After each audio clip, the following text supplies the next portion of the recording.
It's a great pleasure for me to have been invited to say a few words at the start of this first ever East Atlantic Flyway Youth Forum. My name is Jacques Trouvilliez and I'm the Executive Secretary of the Agreement on the Conservation of African-Eurasian Migratory Waterbirds, called AEWA, an intergovernmental treaty dedicated to the conservation and sustainable use of migratory waterbirds across Africa and Eurasia. Some 50 years ago, as a young boy, I was looking for birds in woodland and wetlands, and I was lucky enough to work on biodiversity conservation later on. As you are probably aware, wetlands are essential resting, feeding and breeding grounds for millions of migratory birds. They depend on a network of wetlands in order to survive. In fact, it was this global recognition of the importance of wetlands for waterbirds which led to the establishment of the Ramsar Convention on Wetlands in 1971. Although younger than Ramsar, AEWA was developed as a treaty to coordinate the conservation and management of migratory waterbirds along the entire African-Eurasian Flyway, a geographic space covering a total of 119 countries, which stretched from the Arctic breeding grounds to the wintering grounds along the Atlantic coast of Europe and Africa. As Executive Secretary of AEWA, I am therefore delighted to see that Ramsar, alongside AEWA and others, has stepped forward as one of the initial supporting organizers of this East Atlantic Flyway Youth Forum. A truly unique event which is connecting the youth with the global agendas to conserve both wetlands and waterbirds across the Flyway.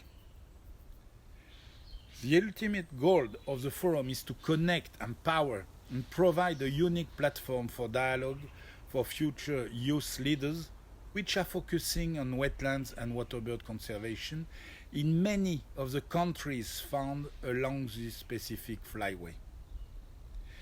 It is my sincere hope that the Youth Flyway Forum concept will continue to be successful and continue to grow beyond the East Atlantic Flyway and evolve to bring together youth from across the entire African-Eurasian Flyway in the coming years.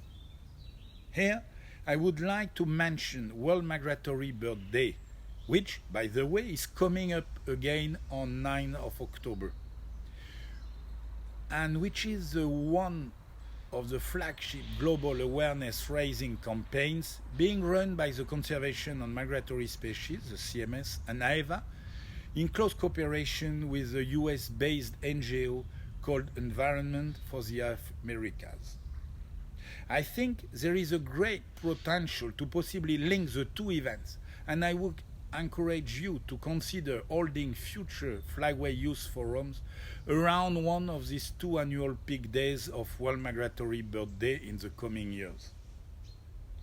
Finally, I would like to conclude by thanking and congratulating the organizers of this first ever East Atlantic Flyway Youth Forum.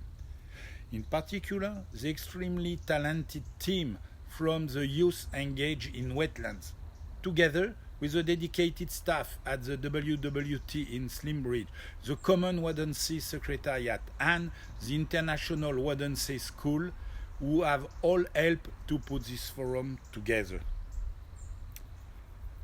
Last but not least, I would also like to especially thank you, all the many dedicated youth participants who are joining the forum online in the next days for all parts of the East Atlantic Flyway.